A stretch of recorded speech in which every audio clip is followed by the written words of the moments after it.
Hello guys, good morning. Nagluluto po tayo ng tokwa.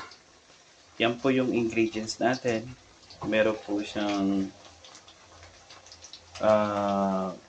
ang tawag nito, breading mix na boy breading mix.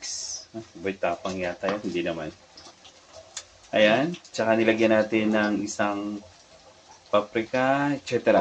Lahat po ng ingredients, ayun, nilagay natin. Tapos, nasa pitong tokwa to, hinati-hati ko lang.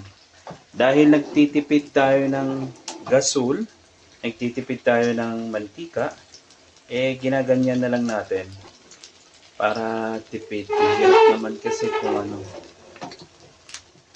ganyan lang.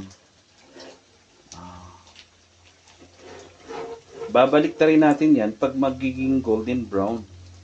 So, hawakan na lang natin yung kawali mismo. Yan, kasi nagtitipid tayo ng mantika, nagtitipid tayo ng gas, nagtitipid tayo ng ano.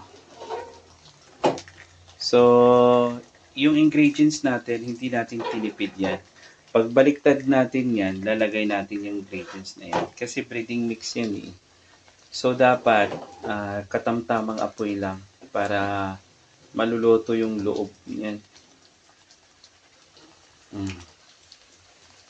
Ayan, ito po yung pinakamasarap na tokwa na gawa ko.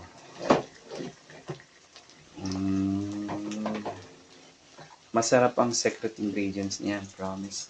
Ito yung isa sa pinakapaborito ng aking anak na panganay na si Iguerch. Ayan. Babaliktad-baliktarin lang yan. Ayan yung favorite niya, oh.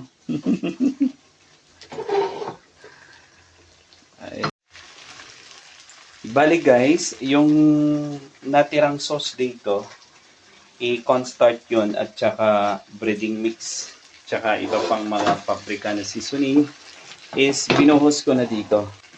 Kaya binaliktad ko to ng isang bisis lang. Nagiging brown na siya, tapos binaliktad ko siya ng isang bisis kasi maselan po kasi to ibabaliktad eh. Madudurog. So, ang ginawa, nilagyan ko siya ng ano, para isang baliktad lang po siya. Yun nga lang, ganun-ganun lang siya. Mahinang apoy lang para maluto sa loob.